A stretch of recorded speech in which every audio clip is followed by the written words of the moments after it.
Release అయినటువంటి ఎన్నికల schedule ఫిబ్రవరి 11న municipals అంటే ఫిబ్రవరి 11న ఎన్నికలు జరగబోతా ఉంటే 13న రిజల్ట్స్ ఉండబోతా ఉన్నాయి. నేటి నుంచి 30వ తేదీ వరకు నామినేషన్లు. నేటి అంటే 28, 29, 30 3 రోజుల పాటు మాత్రమే నామినేషన్లు తీసుకుంటారు.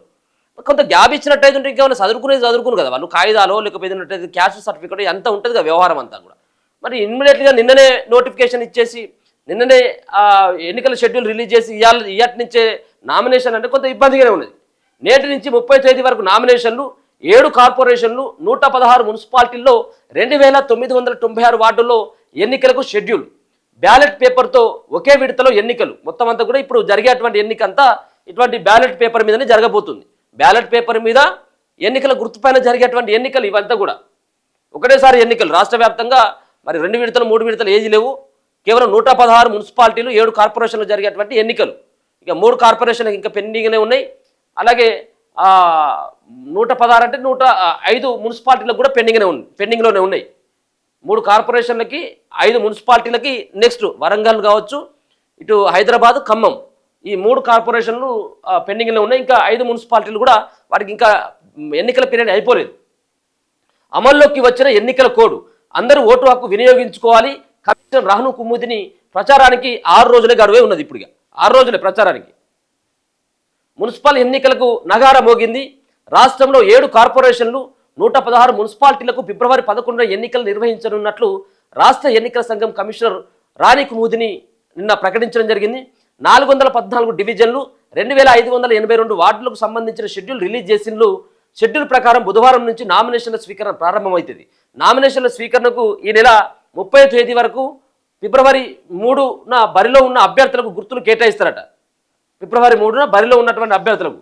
అలాగే 11న బ్యాలెట్ పేపర్తో ఒకే విడతలో ఎన్నికలు నిర్వహిస్తారు. 13న ఫలితాలు ప్రకటించి 16న పరోక్ష పద్ధతిలో mayor, deputy mayor, chairperson, vice chairperson ఎన్నికలు నిర్వహించడంతో మున్సిపల్స్ ప్రక్రియ ముగియనుంది. కాగా మున్సిపల్ ఎన్నికల షెడ్యూల్ రిలీజ్ కావడంతో రాష్ట్రంలో ఎలక్షన్ కోడ్ అమల్లోకి వచ్చింది. రాష్ట్ర వ్యాప్తంగా ఎన్నికలు జరగనున్న అన్ని కార్పొరేషన్ మున్సిపాలిటీల్లో ప్రభుత్వ కార్యకలాపాలంతా కూడా బంద్ కాబోతా ఉన్నాయి. ఇప్పుడు ఉన్నటువంటి ఏవైతే ఉన్నాయి, హైదరాబాద్ లేదు, ఎక్కడెక్కడైతే మున్సిపల్ కార్పొరేషన్ ఎన్నికలు జరుగుతున్నాయో అక్కడ అంతా కూడా ఇప్పుడు ఎన్నికల కోడే. అంటే ప్రభుత్వం కార్యకలాపాలు ఎక్కడ కూడా కొనసాగించకూడదు. ఆడికి వెళ్ళి మళ్ళీ శంకుస్థాపనలు, ప్రారంభోత్సవాలు ఇదంతా కూడా బంద్. అందుకని చెప్పేసి మంత్రులు ఆయా జిల్లాలకు పోయినరు, ఇన్ఛార్జీలుగా ఉన్నారు. ఇక ఆడ గెలవాలి కాబట్టి ఎంతో కొంత మీ మున్సిపాలిటీకి ఇంత బడ్జెట్ ఇస్తున్నాం, మీ వాటికి ఇది చేస్తున్నాం అని చెప్పేసి వాళ్ళు చెప్పి ఒక రకంగా ప్రచారానికి ఇప్పటికే తెరలేపిండు కాంగ్రెస్ పార్టీ వాళ్ళు. ఇక రెండోది, ఆల్రెడీ ముఖ్యమంత్రి 2-3 జిల్లాలు తిరిగి వచ్చిండు. ఇక ఇప్పటి నుంచి ఎన్నికలు కూడా అమల్లో ఉండబోతుంది. నేటి నుంచి నామినేషన్ల స్వీకరణ. ఇక్కడ ఆయా మున్సిపాలిటీలలో వాళ్ళు నామినేషన్లను తీసుకుంటా ఉంటారు. ఇయాటి నుంచి ఎన్నికలు జరగనున్న కార్పొరేషన్లు, మున్సిపాలిటీల్లో బుధవారం నుంచి నామినేషన్లు స్వీకరించనున్నారు. ఇయాటి నుంచి నామినేషన్లు స్వీకరించబోతా ఉన్నారు.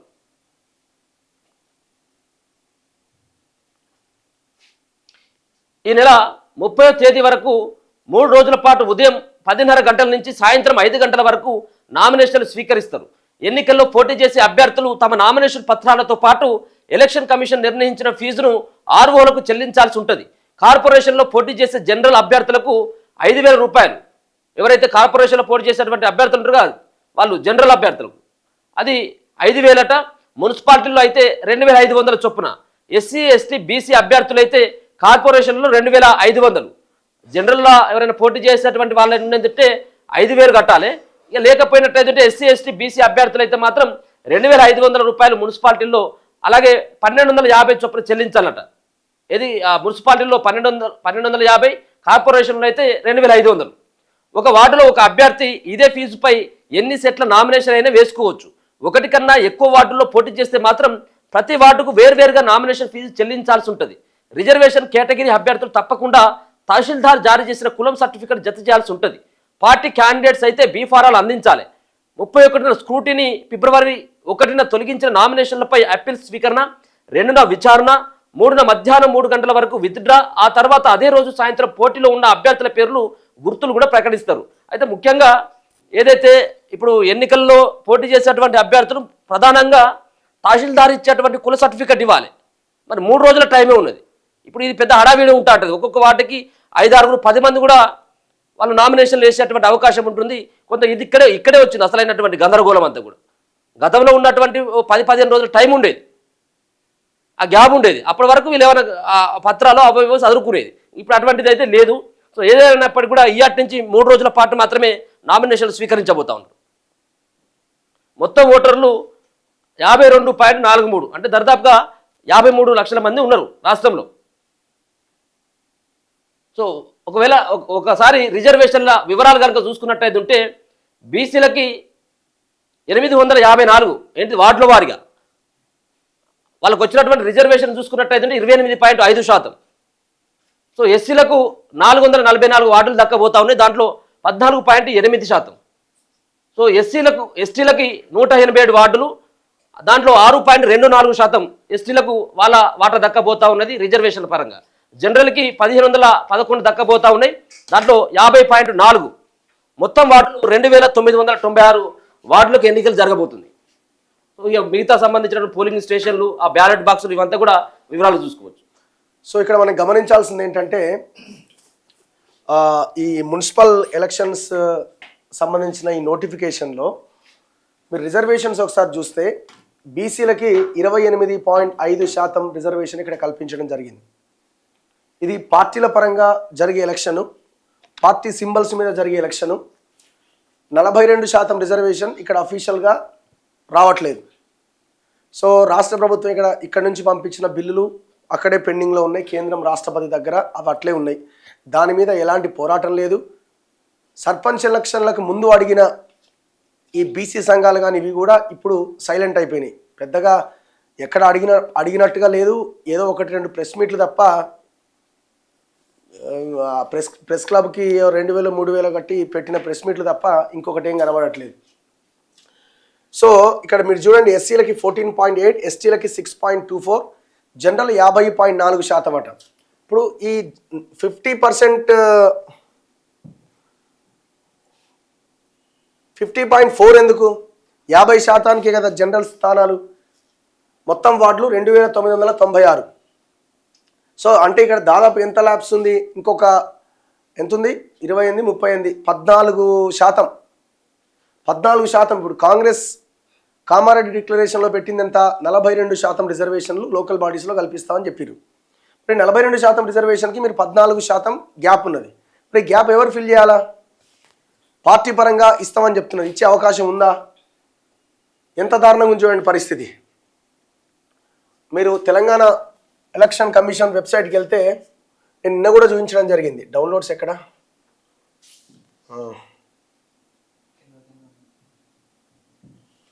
తెలంగాణ ఎలక్షన్ కమిషన్కి వెళ్ళండి, దాంట్లో మీకు చాలా అన్ని డీటెయిల్స్ ఉంటాయి. అగో అర్బన్ లోకల్ బాడీస్కి వెళ్ళండి, మున్సిపాలిటీస్కి వెళ్ళండి, నోటిఫికేషన్స్కి వెళ్ళండి. ఇందులో ఏ ఏ మున్సిపాలిటీ రిజర్వేషన్స్ ఏంటి అనేది చాలా క్లియర్గా ఉన్నది. ఫర్ ఎగ్జాంపుల్ నల్గొండ తీసుకుందాం. నల్గొండ మున్సిపాలిటీ, నల్గొండలో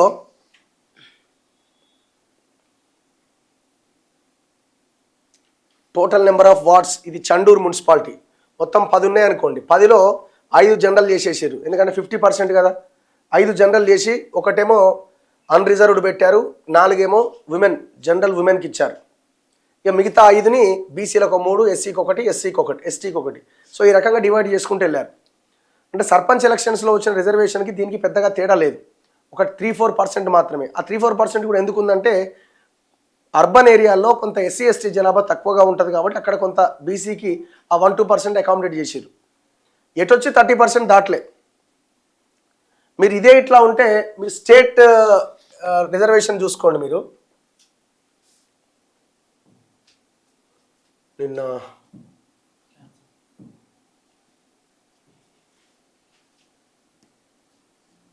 ఇగో ఇది ఓవరాల్గా మున్సిపల్ చైర్పర్సన్లు అండ్ కార్పొరేషన్ మేయర్లకు సంబంధించిన రిజర్వేషన్. ఇది 5 ఎస్టీకి ఇచ్చారు, 5 ఓసీకి 17 ఇచ్చారు, బీసీకి 38 ఇచ్చారు. మొత్తం జనరల్గా దాదాపుగా 61 జనరల్ కేటగిరీ. ఇందులో జనరల్ ఉమెన్ ఆర్ జనరల్ ఎవరైనా అవకాశం, పురుషులు ఆర్ జనరల్. సో కొన్ని జిల్లాల్లో అయితే బీసీలకి 20% కూడా రాలేదు. కొన్ని జిల్లాల్లో అంత దారుణంగా ఉంది. మరి ఎవడు అడుగుతలేడు కనీసం. ఇక మిగతా మేయర్లకు సంబంధించి ఒకటి ఎస్టీ జనరల్, ఒకటి ఎస్సీ జనరల్, మిగతా 3 బీసీ, ఇంకొక 3 ఓసీ, మొత్తం 7 ఈ జిహెచ్ఎంసీ, జీడబ్ల్యూఎంసీ, ఖమ్మం ఈ 3 ఎలక్షన్స్ తర్వాత నిజామాబాద్, నల్గొండ జనరల్ ఉమెన్కి ఇచ్చారు, 3 బీసీకి ఇచ్చారు, ఒకటి ఎస్సీ, ఒకటి ఎస్టీ. సో ఎక్కడ కూడా ఈ రిజర్వేషన్లు 28% మించలే. ఏ పేపర్లో ఉన్నాం? వెలుగు. ఇక్కడ చాలా క్లియర్ కనిపిస్తుంది. ఇది వార్డులకు సంబంధించిన, ఇంతకుముందు చూపించిందేమో మున్సిపల్ చైర్పర్సన్లు అండ్ మేయర్లకు సంబంధించి, కార్పొరేషన్ మేయర్లు. మరి రిజర్వేషన్ల గురించి ఎందుకు అడుగుతలేరు ఎవరు? మరి 14% గ్యాప్ కాంగ్రెస్ పార్టీ పరంగా ఇవ్వబోతున్నదా లేదా? ఆల్రెడీ టికెట్ల వేట స్టార్ట్ అయింది. అసలు ఎవరు అడుగుతలేదు, దీని గురించిన చర్చే లేదు అసలు. ఇది అడుగుతారని కావచ్చేమో, ఈ ఫోన్ ట్యాపింగ్ అని, ఒకసారి ముఖ్యమంత్రి అమెరికా టూర్ అని, దావోస్ అని, ఇంకోటని రకరకాల వాటి చుట్టూ తిప్పుతున్నారు. అపోజిషన్ పార్టీలు కూడా అడుగుతలేవు. సో చాలా దారుణంగా ఉంది పరిస్థితి. ఐ థింక్ ఇక్కడ ఇంకొక పాయింట్ ఏంటంటే, ఫిబ్రవరి 11th election, 13th result. 11th అంటే ఇవాళ 28, ఇవాళ నామినేషన్ స్టార్ట్, ఇవాళ రేపు ఎల్లుండి నామినేషన్లకి చివరి డేట్. 31st రోజు స్క్రూట్నీ అనుకుంటా. ఇక నీకు అవకాశమే లేదు. దాదాపుగా ఈ 2 రోజులే సమయం ఉంది నామినేషన్ వేయడానికి. మరి ఇవన్నీ రెడీ చేసుకోవాలి, ఇదంతా ఎట్లా అన్నది కూడా ఒక చర్చ స్టార్ట్ అయింది. ఎవరు నిన్న వీడియో పెట్టినారు, ఇగో.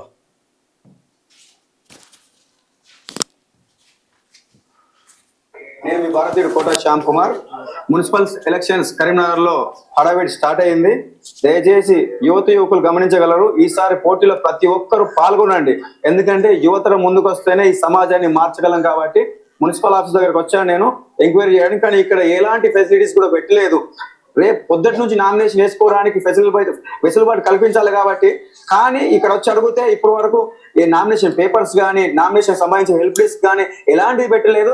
అదే విధంగా వీళ్ళు ఇంకొకటి మున్సిపల్ ట్యాక్స్ కట్టాలి, ఈకా ట్యాక్స్ కట్టాలి, నల్ల ట్యాక్స్ కట్టాలి అని మరి ఎందుకు చెప్తున్నారో తెలియట్లేదు. దాని గురించి పర్టికులర్ సర్క్యులర్ కూడా ఈస్ట్ నుంచి ఏమైనా వస్తే గిట్ట నోటీస్ బోర్డులో పెట్టమని చెప్పాము. కానీ అది కూడా ఇప్పటి వరకు పెట్టలేదు. దయచేసి ప్రజలారా మేల్కొనండి. ఫస్ట్ ఈసీ నోటిఫికేషన్ ప్రకారంగా ఏమున్నది, ఒక క్యాండిడేట్ పోటీ చేయాలనుకుంటే ఎలాంటి సబ్మిట్ చేయాలి, ఎలాంటి సబ్మిట్ చేయకూడదు అనేది మనకు ఎలక్షన్ కమిషన్ వాళ్ళు ఇచ్చే రూల్స్ ప్రకారంగా నోటీస్ బోర్డులో వీళ్ళు పెట్టాలి. కానీ ఇప్పటి వరకు ఎవరు కూడా పెట్టలేదు. మేము వెళ్ళి అడిగితే అది రేపు పెడతామంటున్నారు. నేను అదే అడుగుతున్నాను, రేపు 10 గంటలకు నేను నామినేషన్ వేయాలనుకోండి, మాకు రేపు మీరు పేపర్స్ ఇస్తే మేము ఎలా వేయగలం?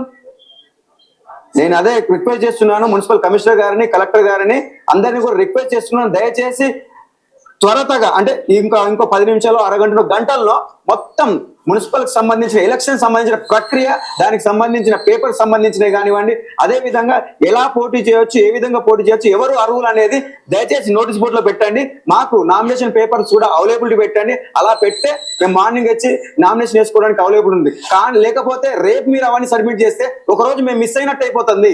అంటే మీరు ఇచ్చిన టైమే 3 రోజులు. ఆ 3 రోజులు నామినేషన్ ప్రక్రియకు పేపర్ తీసుకోవడానికి 1 రోజు 2 రోజులు పోతే ఇంకా 2 రోజులలో మేము ఎప్పుడు నామినేషన్ వేస్తాం? కాబట్టి ఆలోచించి మున్సిపల్ కమిషనర్ గారు, కలెక్టర్ గారు ఏదున్నా నోటీస్ బోర్డులో ఇంకొక 1 hour లో పెట్టాలని తెలియజేస్తూ, జై హింద్, జై భారత్, మీ భారతీయుడు కోట శ్యామ్ కుమార్. సో ఇక్కడ బేసిక్ పాయింట్ ఏంటంటే, నిన్న నోటిఫికేషన్ వచ్చింది, ఇవాళ నిన్న రెడీ అయిపోయి ఇవాళ ఆ ఆఫీస్ దగ్గరకు వచ్చి ఆ అటు అయ్యేలోపు ఇవాళ అసలు వాళ్ళ పేపర్లు కూడా రెడీ చేయలేరు. నేను అనుకుంటే ఇవాళ నామినేషన్ వేయడం అనేది చాలా కష్టం. అసలు ఆ సంతకాలు, ఆ కథ వ్యవహారం అంతా. మీరు అసలు నామినేషన్ డేట్ ప్రకటించే రోజుకి మధ్యలో ఒక 2 రోజుల గ్యాప్ ఉండాలి కదా. ఆ 2 రోజుల గ్యాప్ ఉన్నప్పుడు మీరు ఆన్ ఫస్ట్ డే నుంచే నామినేషన్స్ వేయడానికి అవకాశం ఉంటుంది. మీరు పెట్టిన 3 రోజుల్లో ఈ రోజంతా వీళ్ళు ఆ వ్యవహారం చూసుకోవడానికి, రిజర్వేషన్ అనో లేకపోతే ఇంకోటో, ఆ స్క్రూట్నీ, దీనికే పోతుంది సమయం అంతా. ఇప్పుడు పెండింగ్ కూడా చెక్ చేసుకోవడం, వాళ్ళు కట్టాల్సినటువంటి అమౌంట్స్ ఉంటాయి కదా, ఇంటి బిల్లు, నల్ల బిల్లు, మున్సిపాలిటీస్ లో పెండింగ్ లో ఉన్న బిల్లులు అవన్నీ, ఆ ఎన్ఓసి కావాలి కదా మున్సిపల్ ఆఫీస్ నుంచి, అవన్నీ అయిపోయేలోపే 1 day అయిపోతుంది. మరి మిగిలింది 2 రోజులే. ఇంత హడావుడు దేనికి? మీరు లేట్ చేసిందే ఆల్రెడీ ఎప్పుడో అయిపోయిన ఎలక్షన్ అది. నెక్స్ట్ సో ఎలక్షన్ మొత్తం బ్యాలెట్ పేపర్తో జరగబోతున్నాయట. రాష్ట్రంలో మున్సిపల్ ఎన్నికలను బ్యాలెట్ పేపర్తో ఒకే విడతలో నిర్వహించబోతున్నారు. ఫిబ్రవరి 11న ఉదయం 7 గంటల నుంచి సాయంత్రం 5 గంటల వరకు పోలింగ్ ఉంటుంది. ఇందుకోసం 8,203 పోలింగ్ స్టేషన్లు కేటాయించారు. 16,031 బ్యాలెట్ బాక్సులు ఉపయోగిస్తున్నారు. పోలింగ్ ముగిసిన వెంటనే సీల్ చేసిన బ్యాలెట్ బాక్సులను 137 స్ట్రాంగ్ రూమ్లకు తరలిస్తారు. ఆ తర్వాత ఫిబ్రవరి 13న జరిగే కౌంటింగ్ కోసం 136 సెంటర్లు ఏర్పాటు చేశారు. 1,379 మంది రిటర్నింగ్ ఆఫీసర్లు, 1,547 మంది అసిస్టెంట్ రిటర్నింగ్ ఆఫీసర్లు, 9,560 మంది ప్రిసైడింగ్ ఆఫీసర్లు, 31,428 మంది పోలింగ్ సిబ్బందిని నియమించారు. మొత్తం ఓటర్లు ఎంత? ఇది ఒకసారి చదువు. 52,43,000 రాష్ట్రంలో ఎన్నికలు నిర్వహించబోయే కార్పొరేషన్ మున్సిపాలిటీల్లో 52,43,000 మంది ఓటర్లు ఉన్నారు. వీరిలో మహిళలు 26,80,000 మంది, పురుషులు 25,62,000 మంది, ఇతరులు 640 మంది ఉన్నారు. రాష్ట్ర వ్యాప్తంగా పురుషుల కంటే మహిళా ఓటర్లే 1.18 లక్షల మంది ఎక్కువగా ఉండడం విశేషం. ఓటర్ల పరంగా పరిశీలిస్తే నిజామాబాద్ మున్సిపల్ కార్పొరేషన్లో అత్యధికంగా 3.48 లక్షల మంది ఓటర్లు ఉంటే 3.40 లక్షల ఓటర్లతో కరీంనగర్ కార్పొరేషన్ 2వ స్థానంలో నిలిచింది. వనపర్తి జిల్లా అమరచింత మున్సిపాలిటీలో అతి తక్కువగా 9,147 మంది మాత్రమే ఉన్నారట ఓటర్లు. మొత్తం 35 మున్సిపాలిటీల్లో కేవలం 15,000 లోపు ఓటర్లు ఉన్నట్లు ఎన్నికల సంఘం ప్రకటించింది. మరో 42 మున్సిపాలిటీల్లో 15,000 నుంచి 30,000 లోపు ఓటర్లు ఉంటే 23 మున్సిపాలిటీల్లో 30,000 నుంచి 60,000 లోపు, ఇంకో 14 మున్సిపాలిటీల్లో 60,000 నుంచి 1,00,000 లోపు ఓటర్లు మాత్రమే ఉన్నారట. 123 కార్పొరేషన్లు మున్సిపాలిటీల్లో ఎన్నికలు నిర్వహిస్తుండగా 120 చోట్ల మహిళా ఓటర్లు ఎక్కువగా ఉన్నారట. అంటే పురుషుల కంటే మహిళా ఓటర్లు ఎక్కువగా ఉన్నారట. ప్రచారానికి కేవలం 6 రోజుల గడువు మాత్రమే ఉంది. మున్సిపల్ ఎన్నికల్లో పోటీ చేసే అభ్యర్థులకు ప్రచారానికి 6 రోజుల గడువు మాత్రమే ఉంటుంది. 3వ తేదీన గుర్తులు కేటాయించాక 11వ తేదీన పోలింగ్ జరుగుతుంది. పోలింగ్ కన్నా 48 గంటల ముందుగానే ప్రచారం ముగించాల్సి ఉంటుంది. దీంతో అభ్యర్థులకు 6 రోజులు మాత్రమే ప్రచారం చేసుకునే వీలుంటుంది. ఇది పార్టీ పరంగా జరిగే ఎలక్షన్ కాదా? గుర్తుంటుందా? ఉంటుంది, గుర్తుల ప్రకారం జరిగే ఎన్నికలు. ఇప్పుడు అంతే కదా, అన్ని ఎన్నికలు గుర్తులే. అదే అంటున్నా, గుర్తులు కేటాయిస్తారంటే మిగతా వాళ్ళకేమో, ఇండిపెండెన్స్ వాళ్ళకేమో. దీంతో అభ్యర్థులకు 6 రోజులు మాత్రమే ప్రచారం చేసుకునే వీలుంటుంది. మున్సిపల్ ఎన్నికల్లో పోటీ చేసే అభ్యర్థులు ఎన్నికల ఖర్చు వివరాలు రాష్ట్ర ఎన్నికల కమిషన్ ప్రకటించింది. కార్పొరేషన్లలో పోటీ చేసే కార్పొరేటర్ అభ్యర్థులు గరిష్టంగా 10 లక్షలు. ఇప్పుడు మేయర్ కార్పొరేషన్ ఉంటుంది కదా, ఇప్పుడు ఏ కార్పొరేషన్లు ఉన్నాయి అక్కడ? Kothagudem corporation, Ramagundam corporation, Nalgonda corporation, ఇంకా ఒక 7 కార్పొరేషన్లు. ఈ 7 కార్పొరేషన్లలో ఒక్కొక్క corporator ward member, corporator means ward member 10 లక్షల వరకు ఖర్చు పెట్టొచ్చట. ఇక మున్సిపాలిటీలో అయితే కౌన్సిలర్లు వాళ్ళు కూడా వార్డు మెంబర్లే 5 లక్షలు ఖర్చు పెట్టాలట. అంతకంటే ఎక్కువ పెట్టొద్దు. ఎన్నికల్లో పోటీ చేసే అభ్యర్థి తప్పనిసరిగా బ్యాంకులో ప్రత్యేక అకౌంట్ ఓపెన్ చేయాలి. నామినేషన్ వేసే సమయంలో అభ్యర్థి సంబంధిత ఎన్నికల అధికారికి రాతపూర్వకంగా ఈ బ్యాంక్ అకౌంట్ వివరాలు తప్పకుండా అందించాలి. ఈ అకౌంట్ నుంచే అభ్యర్థి తన ఎన్నికల ఖర్చుని మొత్తం ఖర్చు చేసి వివరాలను ఎన్నికల కమిషన్కి అందజేయాలి. కరపత్రాలు, పోస్టర్లు, ఫ్లెక్సీలు, బ్యానర్లు, వెహికల్ రెంటు, మైకు, డీజే, సభలు, సమావేశాల ఖర్చు, సోషల్ మీడియా ప్రచారం, ఇతర ఖర్చులు మొత్తం లెక్కలు చూపించాలి. ఓన్లీ అదే అకౌంట్ నుంచి లెక్కలు చూపించాలట. మరి ఆయన అకౌంట్ ఎప్పుడు ఇవ్వాలి నామినేషన్? మళ్ళీ 5 లక్షలు 10 లక్షలకు ఈ ఖర్చు చాలా కామెడీ ఉన్నది. ఇది ఇప్పుడు ఇందులో కొన్ని మున్సిపాలిటీలు ఉన్నాయి. ఇంద్రేశం, అమీన్పూర్ దగ్గర ఉన్న ఈ కొన్ని సంగారెడ్డి జిల్లాలో ఉన్న మున్సిపాలిటీలు. నేను అనుకోవడం ఒక్కొక్క వార్డు మెంబర్ ₹1,00,00,000 తక్కువ పెట్టాడు.